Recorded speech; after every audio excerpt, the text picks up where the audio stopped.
এবারে শুরু হলো কওমকে দাওয়াত দেওয়া। দাওয়াত দিলেন নিজের পিতাকে, ইয়া আবাতি লিমা তা'বুদু মা লা ইয়াসমাউ ওয়া লা ইউবসিরু ওয়া লা ইউগনি আনকা শাইআ। হে আমার পিতা, নিজের ঘর থেকে শুরু করেছেন। ও আমার পিতা, কেন তুমি ইবাদত করছো এমন জিনিসের যা শুনতে পায় না, দেখতে পায় না, কোনো উপকার করতে পারে না? হে আমার পিতা, হে আমার জাতি, কেন এগুলো ইবাদত করছো? দাওয়াত দিচ্ছেন, ইয়া আবাতি ইন্নী কদ জাআনি মিনাল ইলমি মা লাম ইয়াতিকা। আমার কাছে এমন ইলম এসেছে যা তোমার কাছে আসে নাই। ফাত্তাবিউনি আহদিকা সিরাতান সাবিয়্যা। আমার অনুসরণ কর, আমি তোমাকে সরল সোজা পথ দেখাবো। কাকে দাওয়াত দিচ্ছেন? নিজের বাপকে। বাপকে দিয়ে দাওয়াত শুরু হচ্ছে। ইয়া আবাতি লা তা'বুদিশ শাইতান। হে আমার আব্বাজান, খবরদার শয়তানের ইবাদত করবে না। ইন্নাশ শাইতানা কানা লির-রহমানি আসিয়া। বাপকে দাওয়াত দেওয়া শুরু করলেন, কওমকে দাওয়াত দেওয়া শুরু করলেন। এমনকি দেশের শাসকের সামনে সত্য কথা তুলে ধরলেন। আল্লাহ তাআলা কোরআন ইতিহাস বানিয়ে দিলেন। আলাম তারা ইলাল্লাযী হাজ্জা ইব্রাহিম ফি রাব্বিহি আন আতাহুল্লাহুল মুলক ইয ক্বালা ইব্রাহিম রাব্বিয়াল্লাযী ইউহয়ী ওয়া ইউমীত। সময়ের সবচেয়ে শক্তিশালী শাসকের সামনে দাঁড়িয়ে বললেন, আমার রব হচ্ছেন তিনি। তোমার এই দুর্বল মূর্তি নয় যে খেতে পারে না, যে কথা বলতে পারে না, উপকার করতে পারে না। আমার রব হচ্ছেন তিনি আল্লাযী ইউহয়ী ওয়া ইউমীত, যিনি জীবন মৃত্যুর মালিক। তুলনামূলক একটু দুর্বল দলিল পেশ করলেন। দেখতে চাচ্ছেন প্রতিপক্ষ কেমন, আগে প্রতিপক্ষকে পরীক্ষা করা। নমরুদ বলল, ঠিক আছে। দুজন বন্দীকে জেল থেকে আনা হলো। একজনকে তলোয়ার দিয়ে দ্বিখণ্ডিত করে দেওয়া হলো, আর একজনকে ছেড়ে দেওয়া হলো। বলল, আনা উহয়ী ওয়া উমীত। তুমি যে বলেছ তোমার রব জীবন মৃত্যুর মালিক, এই তো আমি একজনকে জীবন দিলাম, একজনকে মৃত্যু দিলাম, আমিই তো মালিক। ইব্রাহিম আলাইহিস সালাম বুঝতে পারলেন, ঠিক আছে, এইবার আমি একটা দুর্বল উইকেট দাঁড় করিয়েছিলাম তোকে পরীক্ষা করার জন্য। দেখি তুই কি খালি দাবি করিস না সাথে প্রমাণও পেশ করো। দেখলাম তুই দাবির সঙ্গে দলিলও দাও। ঠিক আছে, এইবার তোর সামনে এমন দলিল পেশ করব, দাবি করলে তোর পক্ষে দলিল দেওয়া সম্ভব হবে না। এবারে তিনি পাল্টা প্রশ্ন করলেন, রব্বিয়াল ফা ইন্নাল্লাহা ইয়াতি বিশ-শামসি মিনাল মাশরিকি ফাআতি বিহা মিনাল মাগরিব। তাহলে শোনো, আমার রব তিনি যিনি পূর্ব দিক থেকে সূর্য উদিত করে পশ্চিম দিকে ডুবান। ফাআতি বিহা মিনাল মাগরিব। তুমি যদি পারো পশ্চিম দিক থেকে উদয় করে পূর্ব দিকে ডুবাও। তুমি আগে দাবি সামনে দলিল পেশ করেছো, এখন শুধু বললেই চলবে না, এটা তো আমি করি। অনেক তাফসিরে লেখে ইব্রাহিম বলতে পারত, নমরুদ বলতে পারতো না, বলার সুযোগ নেই। এই জন্য ইব্রাহিম আগেই সুন্দরভাবে দেখেছেন যে শুধু দাবি করে না, দাবির সঙ্গে দলিলও পেশ করে। আর এই কারণেই তিনি এমন দলিল পেশ করলেন যা তার বাস্তবে দেখানো সম্ভব নয়। আমার রব তিনি যিনি পূর্ব দিক থেকে সূর্য উদয় করে পশ্চিম দিকে ডুবান। তুমি এবারে পশ্চিম দিক থেকে উদয় করে পূর্ব দিকে ডুবাও। এখন যদি সে বলে এটা তো আমি করি, চলবে না, কারণ তুমি তো আগে প্রমাণ দেখিয়েছে, এবারও প্রমাণ দেখাও। এই কারণে আল্লাহ সুবহানাহু ওয়া তাআলা বলেছেন, ফাবুহিতাল্লাযী কাফার। এবারে কাফেরটা হতভম্ব হয়ে গেল, হতাশ হয়ে গেল, আর কোনো জবাব তার সামনে নেই। তাওহীদের অনুসারী যুবকেরা শুনে রাখো, যখন তোমরা সত্যের ময়দানে অবতীর্ণ হবে, জেনে রাখবে তোমার কৌশল, তোমার যুক্তি শেখানোর মালিককে। ইব্রাহিম আলাইহিস সালামকে যিনি শিক্ষা দিয়েছিলেন তিনি তোমাকে শিখাবেন। দুর্বল হওয়ার কোনো প্রয়োজন নেই। ইলম দেওয়ার মালিককে। কওমকে দাওয়াত দিলেন, নমরুদকে দাওয়াত দিলেন।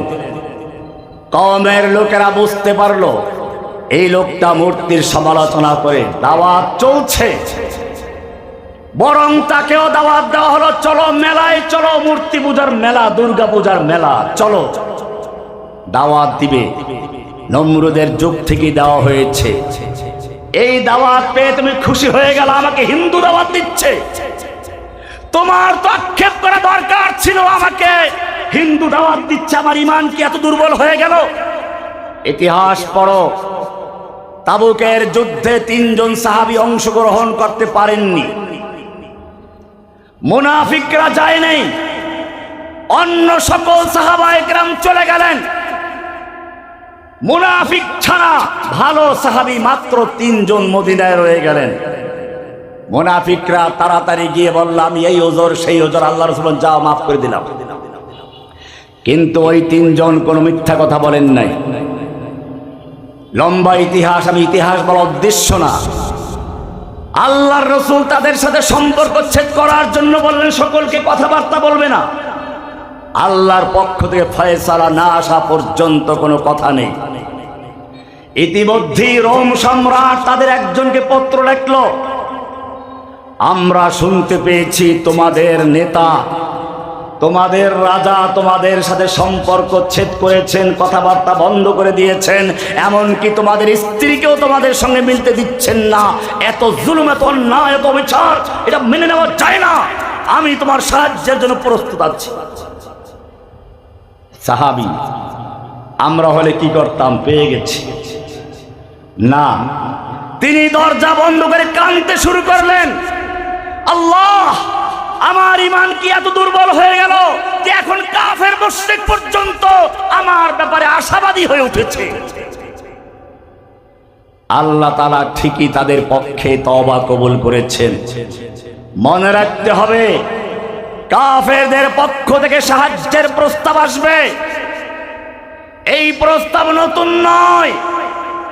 আমিরে মুআবিয়া রাদিয়াল্লাহু তাআলা আনহুর সঙ্গে যখন আলী রাদিয়াল্লাহু তাআলা আনহুর যুদ্ধ হচ্ছে, সে সময়ও রোম সম্রাটের পক্ষ থেকে আমিরে মুআবিয়া রাদিয়াল্লাহু তাআলা আনহুকে পত্র লেখা হলো, আমিরে মুআবিয়া আমরা জানতে পেরেছি তোমাদের খলিফাতুল মুসলিমিন আলী তোমার সঙ্গে বিদ্রোহ করছে, অন্যায্য আচরণ করছে, জুলুম করছে, তোমাকে ঠকাচ্ছে।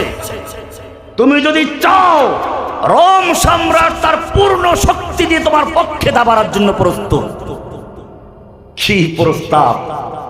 এই প্রস্তাবগুলি বর্তমানে রোম, হিন্দুস্তান, আমেরিকা প্রস্তাব করে। এই প্রস্তাব নতুন নয়। আমিরে মুআবিয়া রাদিয়াল্লাহু তাআলা আনহুকে প্রস্তাব করলো। তিনি ইচ্ছে করলে বলতে পারতেন, ঠিক আছে আলীকে ধ্বংস করার জন্য আমি তোমার পক্ষে আছি, আমাকে সাহায্য করো, আলীকে নির্মূল করে দেই।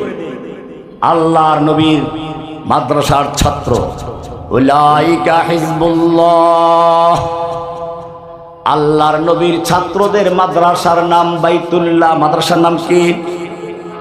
বাইতুল্লাহ।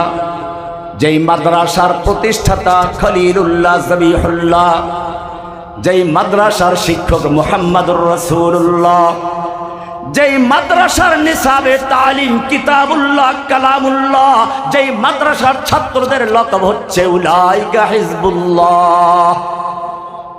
এই ছাত্রদেরকে সহজে দিন থেকে সরানো যায় না। যেই ছাত্রদেরকে পরীক্ষা করেছেন স্বয়ং উলাইকাল্লাযীনা ইমতাহানাল্লাহ, পরীক্ষা করেছেন কে? পরীক্ষার ফলে আল্লাহ তাআলা ফলাফল ঘোষণা করেছেন, উলাইকা হুমুর রাশিদুন, উলাইকা হুমুল ফাইজুন, উলাইকা হুমুল মুফলিহুন, উলাইকা হুমুল মুমিনুনা হাক্কা। তারা সফল মুমিন, তারা সত্যিকার কামিয়াব মুমিন, তারাই প্রকৃত মুমিন, যদি তুমি সত্যিকার ঈমানদার হও তাদের ঈমানের সঙ্গে তোমার ঈমানকে মিলাও। আমিনু কামা আমানান নাস ফাইন আমানু বিমিসলি মা আমানতুম বিহি ফাকাদ ইহতাদাও। সাহাবায়ে কেরাম যেরকম ঈমান এনেছেন যদি তোমরা সেরকম ঈমান আনতে পারো তবেই তোমরা হেদায়েত প্রাপ্ত হলে। সাহাবায়ে কেরাম কার ছাত্র?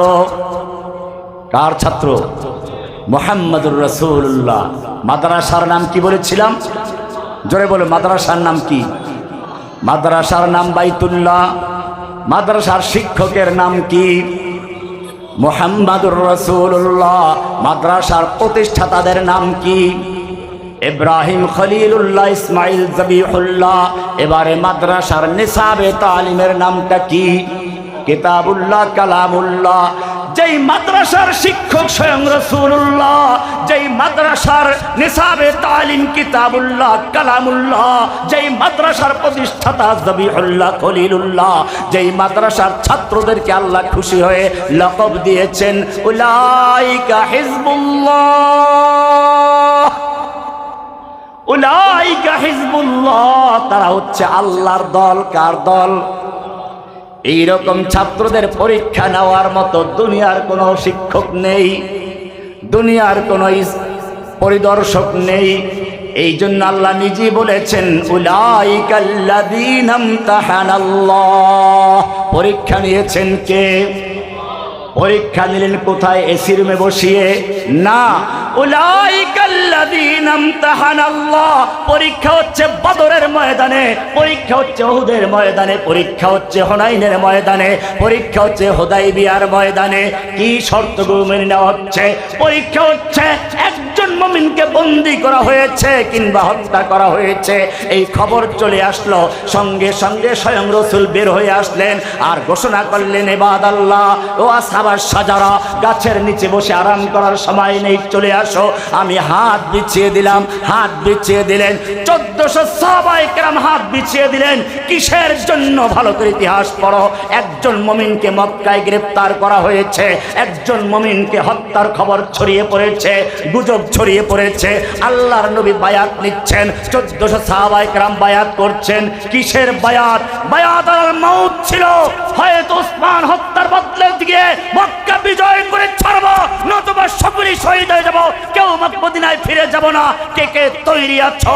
আল্লাহর নবী হাত বিছিয়ে দিলেন। সব সাহাবায়ে কেরাম নবীর হাতের উপর হাত রেখে বায়াত করলেন। বায়াতের খবর মক্কায় পৌঁছে গেল।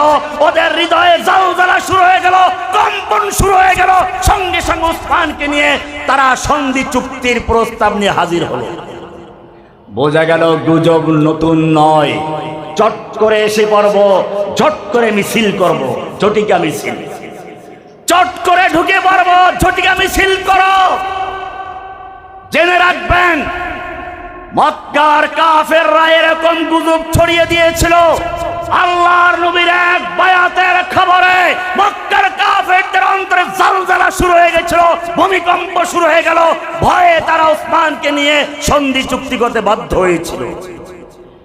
এখনো বিতাড়িত শয়তান, বিতাড়িত লেডি ফ্রাউন মাঝে মধ্যে স্বপ্ন দেখে, মাঝে মধ্যে এদেশে বিভিন্ন গুজব ছড়ায়।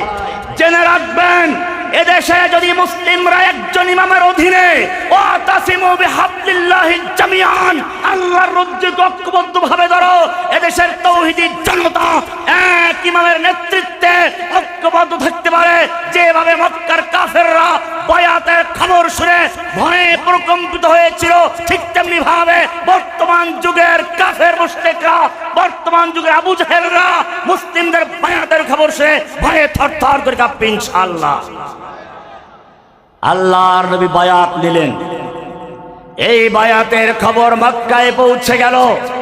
শুধু মক্কায় নয়, সাত আসমান ভেদ করে লৌহ কলম ছেদ করে আল্লাহ আরশ পর্যন্ত পৌঁছে গেছে। আরশ থেকে সঙ্গে সঙ্গে নাজিল হয়ে গেল, ইন্নাল্লাযীনা লাকাদ রাদিয়াল্লাহু আনিল মুমিনিনা ইয ইউবায়ুনাকা তাহতাশ শাজারা। নিশ্চয় আল্লাহ মুমিনদের প্রতি সন্তুষ্ট হয়ে গেছেন, মুমিনদের প্রতি রাজি হয়ে গেছেন যখন তারা আপনার হাতের উপর হাত রেখে গাছের নিচে বসে বায়াত করছিল। এ শুধু এ পর্যন্তই নয়, রাজি আর খুশি হওয়া পর্যন্ত ক্ষান্ত নয়। এরপরে আরো সামনে গিয়ে বলছেন, ইন্নাল্লাযীনা ইউবায়ুনাকা, নিশ্চয় জেনে রাখবেন যারা ওই গাছের নিচে বসে আপনার হাতের উপর হাত রেখে বায়াত করছিল, ইন্নামা ইউবায়ুনাল্লাহ, তারা আপনার হাতে হাত রেখে নয় বরং স্বয়ং আল্লাহর হাতে হাত রেখে বায়াত করেছে। ইয়াদুল্লাহি ফাওকা আইদিহিম, তাদের হাতের উপরে স্বয়ং আল্লাহর নিজের হাত ছিল। আল্লাহর হাত কেমন সেই বিষয়ে আবার প্রশ্ন করতে যাবেন না। বায়াত হয়ে গেল। আজকে হাজারো বায়াত, হাজারো ওসমান বাংলাদেশের কারাগারে নির্যাতিত নিপীড়িত অবস্থায় রয়েছে। এই যে আমার পাশে আছেন মাওলানা ফরিদ সাহেবের ভাই, মাওলানা ফরিদ, শেখ ফরিদ ভাই জেলে আছেন। কত আলেম জেলে এখনো নির্যাতিত নিপীড়িত অবস্থায় রয়েছে। ফিলিস্তিনের বাচ্চা বাচ্চা পর্যন্ত কারাগারে নির্যাতিত রয়েছে। কোথায় সেই বায়াহুল হুদাইবিয়ার সন্ধির লোকেরা? কোথায় সেই সাহাবীদের আদর্শের অনুসারীরা? তোমাদের তো কোনো বায়াত হচ্ছে না। একটা বায়াত হলে দুনিয়ার কাফের ভীত সন্ত্রস্ত হয়ে যেত। তোমরা কাকে খুশি করতে চাও? আমেরিকাকে ভয় পাও? আয়াবতাগুনা ইনদাহুমুল ইজ্জা ফাইনাল ইজ্জাতা লিল্লাহি জামিয়া, সমস্ত ক্ষমতার মালিক কে? পাওয়ার কার হাতে? সুপার পাওয়ার আমেরিকা নয়, সুপার পাওয়ার ভারত নয়, ওরা সেফের পাওয়ার, জিরো পাওয়ার। সমস্ত ক্ষমতার মালিক কে? জেনে রাখবেন। আমি বলছিলাম আমিরে মুআবিয়া রাদিয়াল্লাহু তাআলা আনহুর কাছে পত্র আসলো। আমিরে মুআবিয়া রাদিয়াল্লাহু তাআলা আনহু সেই ছাত্রদেরই তো একজন যাদের পরীক্ষা নিয়েছেন কে? আমিরে মুআবিয়া রাদিয়াল্লাহু তাআলা আনহু রোমের সম্রাটকে জানিয়ে দিলেন, ইয়া কালবার রোম, ওই রোমের কুত্তা, আমার আমিরের সঙ্গে আমার যুদ্ধ হচ্ছে, আমার আমিরের সঙ্গে আমার বিরোধ চলছে। এই সুযোগ নিয়ে যদি ইসলামী ভূখণ্ডের দিকে এক কদম বাড়াতে চাও, জেনে রাখবে আলীর পক্ষে যুদ্ধ করে সর্বপ্রথম যেই লোকটা জীবন দেবে সেই লোকটা আর কেউ নয়, সেই লোকটা আমিরে মুআবিয়া রাদিয়াল্লাহু তাআলা আনহু। আজকে মনে রাখতে হবে, বাংলাদেশের ইসলামী দলগুলোকে আমি এই ঘটনার মাধ্যমে জানাতে চাই, আমাদের মধ্যে ইখতিলাফ থাকতে পারে, বিরোধ থাকতে পারে, কিন্তু জেনে রাখবেন সেই বিরোধটা আমিরে মুআবিয়া রাদিয়াল্লাহু তাআলা আনহু আর আলী রাদিয়াল্লাহু মধ্যে যে হয়েছিল সে পর্যায়ে গড়ায় নেই। সুতরাং মনে রাখতে হবে, আমাদের মধ্যে দুশমনরা যত বিরোধ তৈরি করতে চায়, যত ইখতিলাফ তৈরি করতে চায়, এর উদ্দেশ্য হলো একটাই, ইসলামকে ধ্বংস করা, ইসলামী শক্তিকে দুর্বল করা।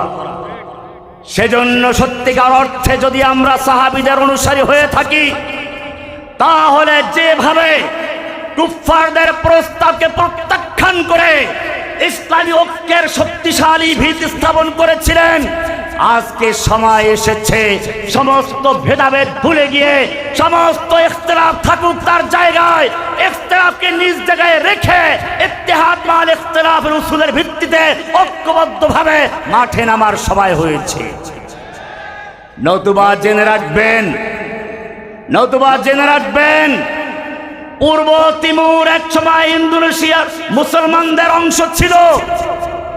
সেখানে আস্তে আস্তে এনজিওরা খ্রিস্টান বানিয়ে শেষ পর্যন্ত স্বাধীন ভূখণ্ড আর স্বাধীন দেশ বানিয়ে নিয়েছে। এমনি ভাবে দক্ষিণ সুদান, সুদানের অংশ ছিল, মুসলিম ভূখণ্ডের অংশ ছিল। খ্রিস্টানরা সেখানে কাজ করে করে মুসলিমদের খ্রিস্টান বানিয়ে আলাদা রাষ্ট্র গঠন করেছে এবং তৎকালীন সময়ের মুসলিম নামধারী কোফি আনান জাতিসংঘের মহাসচিব তার উদ্বোধন করেছিল, স্বাধীনতার পতাকা উড্ডীন করেছিল। তোমার বাংলাদেশের থেকেও একটা অংশকে ছিন্ন করার জন্য প্রথমে একটা আকীদা বিশ্বাস স্থাপিত করা হচ্ছে, তা হচ্ছে আদিবাসী, উপজাতি নয়। আমাদের মনে রাখতে হবে, বিভিন্ন দেশের থেকে নির্যাতিত নিপীড়িত হয়ে মুসলিম দেশগুলোতে কিছু উপজাতি অংশগ্রহণ অবস্থান নিয়েছিল, আশ্রয় নিয়েছিল। বাংলাদেশের ভূখণ্ডের পাহাড় পর্বতে জঙ্গলে যে সমস্ত লোকেরা রয়েছে, এরা বিভিন্ন জায়গায় নির্যাতিত নিপীড়িত হয়ে বিতাড়িত হয়ে বাংলাদেশের মুসলমানদেরকে আশ্রয় নিয়েছিল। এজন্য তাদেরকে বলা হতো উপজাতি। সেই উপজাতিদেরকে